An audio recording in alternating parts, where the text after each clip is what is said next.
offense. All right, here we go. They'll run here. It's Murray. And he will have the first down before he's tackled at the 12. That one goes for 13 yards, and it moves the sticks. So they pick up the first down after the run, and now they approach for the fresh set. And that's a good sign right there as we start the third quarter. Because in the first half, not much space to run the football. And as we go into the half, we often think to ourselves, all right, what's the adjustment? What do they have to do? You know what a lot of the adjustments are? No adjustments.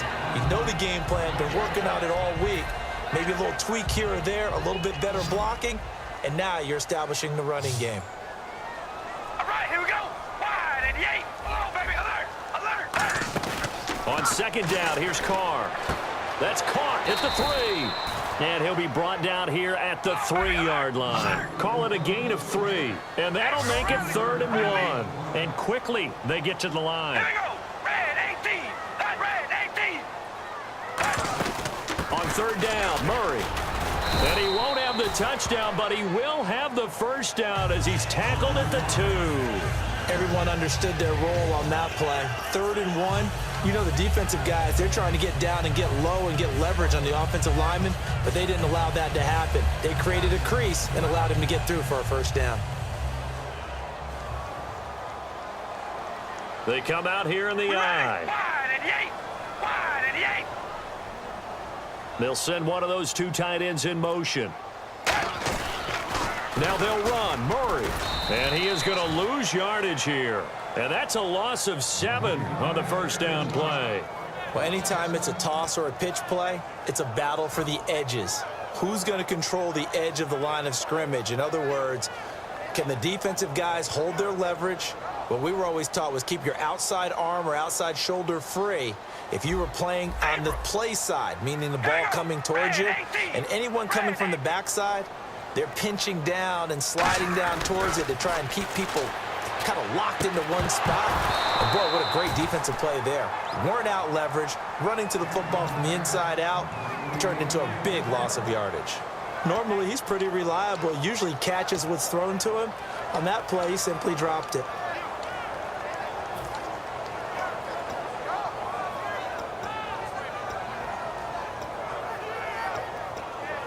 And this seemingly endless drive continues.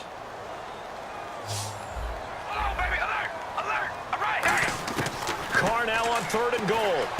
This will be caught at about the 5. It's a 4-yard pickup, and that will bring up an interesting decision here on 4th and goal. So now on 4th down, the Raiders will turn it over to the left foot of Sebastian Janikowski from the right hash, and this one just a chippy. And the 38-year-old vet able to split the uprights, and that stretches this lead even further. It's now 24-0. So put another 3 on the board, and all things considered, a good opening drive here to begin the third quarter. It sure was. I think as a head coach, you're happy to come out and put a little drive together, take the 3 points, and build on your lead. Fielded about a yard deep, and he'll take it back to about the 19-yard line. A look at the offense now here, coming back out on the road for their first possession of the second half. They're down in this game, a chance for the offense, though, to put something on the board, get some momentum here in half 2. Try and get things kick-started for them. And you know at the half, they discussed how they were going to get that done. This is where scripting comes into play a lot of the time. How many plays do you script coming out of the second half? Most of the time in the first half, you're scripting 12 to 16. I think in the second half, you're really scripting more like 8 to 10. Kind of a starter or an opener, whatever terminology they use. Just something to get you off to a quick start. Looking to speed things up here, going with some tempo. Brown, the lone receiver, left. When you run a screen pass really well, you got to like the look of it because so many parts come together to make it work well. The offensive lineman, where they're faking people out, the back slipping. And no escaping this time as he'll go down. They got him for a sack. Dan Williams in there to drop him, and it'll be a loss of about 8.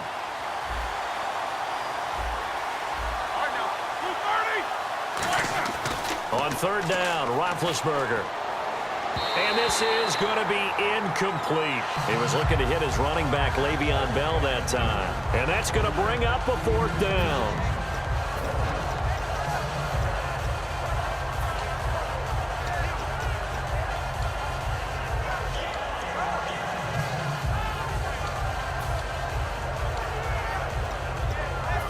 So here we go. The offense is going to stay out there. They're going for it on 4th and 8. Let's go. Here we go on 4th down with Roethlisberger. And able to find Green. And they're going to get this one all the way out across the 45. Well, even after all those interceptions, he's not deterred, still confident to go deep at work there. I think all the old rules about playing that position still apply. If things go wrong, you still act like you're the best player out on the field. You still carry that supreme arrogance with you and continue to fire the ball. I've seen guys have games like this, and this is where you find out if you're great or not. Can you overcome some interceptions and still lead your team to victory?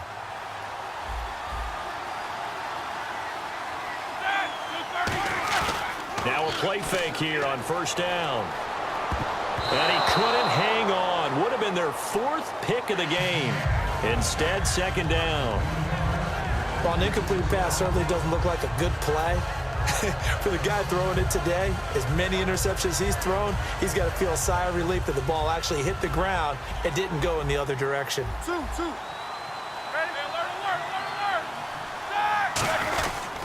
Now Roethlisberger going to hand to Bell. And nowhere really to go there. He'll take this up just shy of midfield. Calling about a gain of 3, and they'll be looking at a 3rd and 7 coming up. And they're going to hurry back to the line now.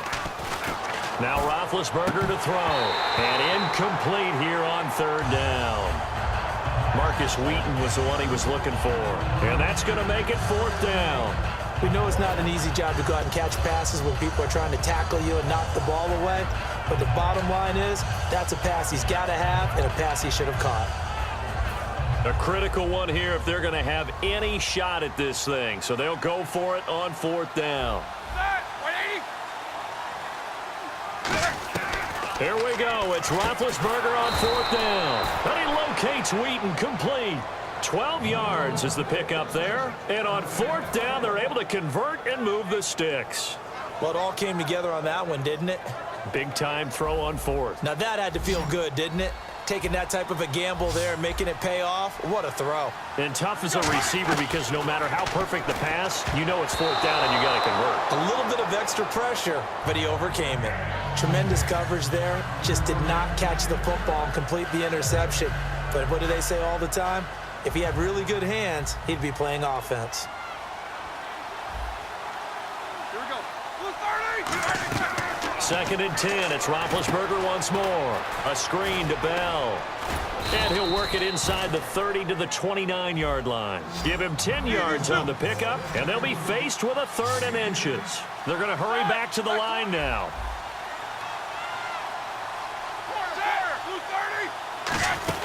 They'll try and run for it with Bell.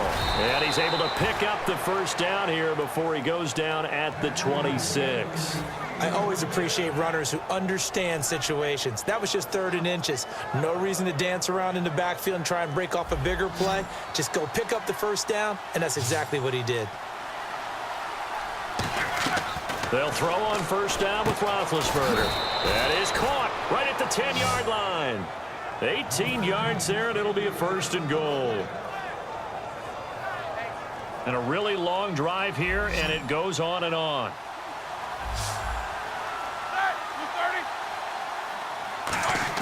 Here's Roethlisberger to throw. That's caught at the 3. And he'll be brought down here at the 3-yard line. Calling a gain of 5, and that'll make it 2nd and goal. And now it looks like they're going to be in the hurry-up. Offense working with Ace. And he's in. Touchdown, Pittsburgh. Le'Veon Bell. A 3-yard touchdown run. And the Steelers are able to cut into that deficit. I know the play ends up in the end zone with one person carrying the ball, but how about that big mass of humanity that guided him to that spot? Yeah, they got there, but I love the dive. Always a fan of the dive. Chris Boswell now for the extra point.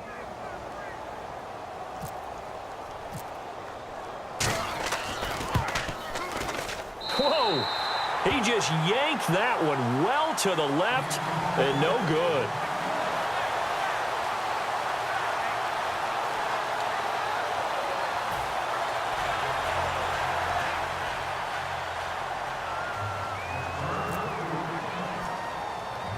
Boswell now to kick it away after the touchdown. It's a short kick taken near the 18. And a good return as he'll be stopped just shy of the 30-yard line. Now the Raiders offense, they get set to head back on the field. And they had 3 points last time, but they didn't want 3 points because they were well within range of scoring a touchdown. We'll see if they can do better now. I'm with you on that one. Let's just go ahead and be frank about the whole thing. The only one happy about the 3-point kicker. Exactly. He put it through the post. That's going to help him in contract time. But that offense, they're thinking, let's get in the end zone this time. I don't know if that helped him at contract time. You could have kicked that one through. I don't know about that. Toe bash. I don't know about that. Super toe. The fourth quarter here, they've got the lead. They want to keep it on the ground. That's what they're doing. Smart football. Keep the clock grinding. Keep it going. But you got to figure now, they're going to see more people stacked up at the line of scrimmage as they try and bleed it out. And he'll work this one up to about the 38. It's a 5-yard gain, but they'll still be a yard short here with third down now looming. And they're going to speed things up here. Frustrating for a defense, energizing for an offense. Finding a way to create that type of yardage in your running game, that'll make the guys carrying the ball very, very happy. And while it didn't work very well on that play, defenders on third and short know it's going to be a quick read. And really, the quarterback's just going to turn around and hand it off. So that way, you're able to diagnose the play and try and get to the point of attack. But when you're dealing with a fullback, it's hard to knock him backwards. Now Carr with a give to Murray. And the cutback to the sideline. Time for a break. We're back to finish this one off after this. So after that big play, let's see if they can catch their defense maybe on their heels. They come out here in the eye. Carr going to throw here. He's going to get this one out to his fullback. That's going to go as a loss of a yard, and it'll be second down. And never good on a pass completion there to go the wrong way. Lost yardage.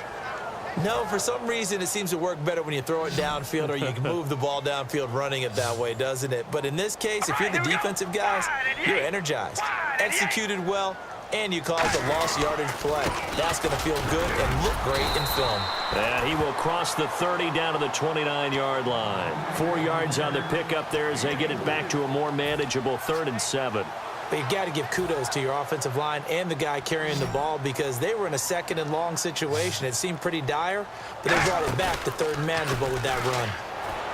To throw, it's Carr. Oh, there's that man again. It's complete. And he gets this down to the 18. Good enough for a first down. So much goes into a successful play, doesn't it? How about that play action there? Freezing the defense just enough to bring the tight end free downfield for the completion. They come up in an offset eye. Carries piling up. It's Murray again. And he'll get this one down to about the 17. Just a yard on the first down carry, so it's 2nd and 9. Tough day. Tough sledding right there, and it's been that way the entire game. Not a whole lot of room to ramble for him. Yeah, you're right. It's been that way all afternoon. Didn't get a whole lot better there. They go with Murray again. And he'll take it into the end zone for a Raider touchdown. Latavius Murray, his 2nd touchdown of the afternoon. And the Raiders add on to their lead. And to me, that touchdown allows you to start grinning widely on your sideline. I think they pretty much locked this one away. Yeah, that's the clincher, the proverbial icing on the cake, if you will.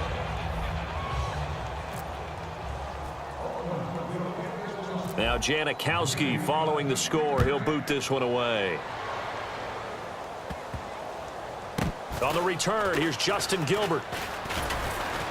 And some good coverage there by the kick team as they'll bring him down at the 16-yard line. Out comes the Steeler offense now, ready to see what they can do here. They've lost this one. Their offense has struggled.